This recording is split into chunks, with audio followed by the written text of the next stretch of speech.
What's going on, YouTube? Back with another video. BMX Trash Talk here, and thank you for tuning in. Well, today we're going to talk about this 1984 GT Performer Wannabe.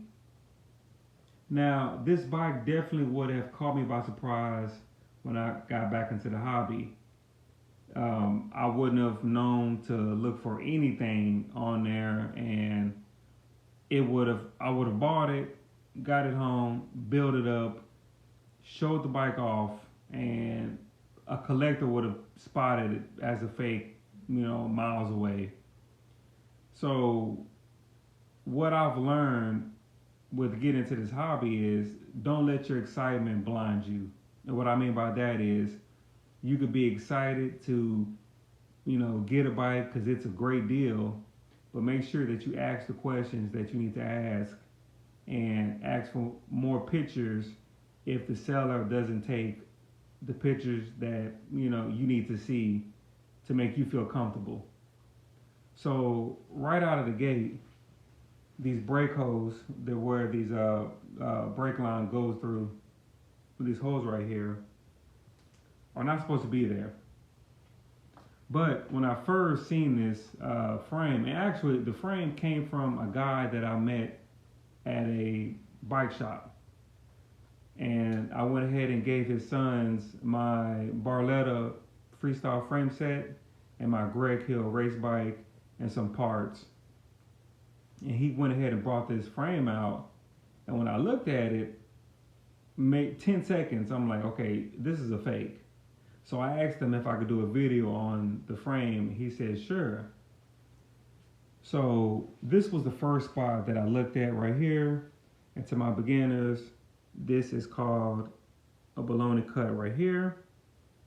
84s don't have a stamp right there. So when I first seen it, I was like, okay, it's an 84 Performer frame. Then I went ahead and looked at the rear dropouts, and I don't see any holes. The 84s have 3 holes right there.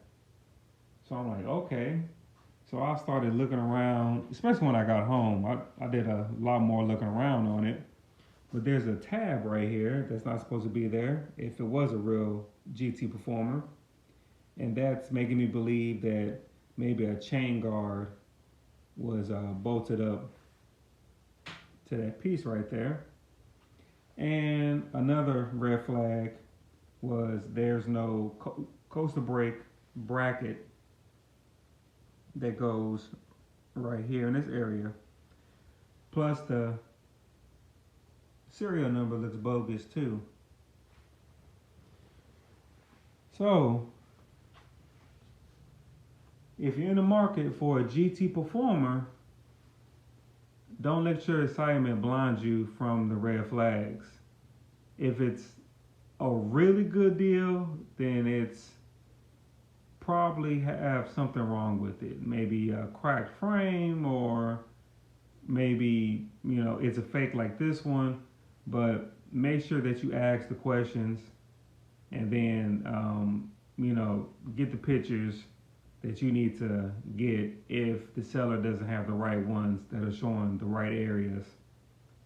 But this is just a rider for his sons, so that would be good for him. That way, if anything happens to this bike, if it gets stolen, or if they just drop it or whatever, it's not that big of a deal. So actually, I would build my son something like this instead of him, riding a real Performer, especially whenever I'm not around. But this is just a little video to show you guys, especially my beginners, keep your eyes open and don't be a victim to a fake bike if you're not in the market for one. This definitely will be a cheap build for anyone that doesn't want to spend a lot of money on building a Performer.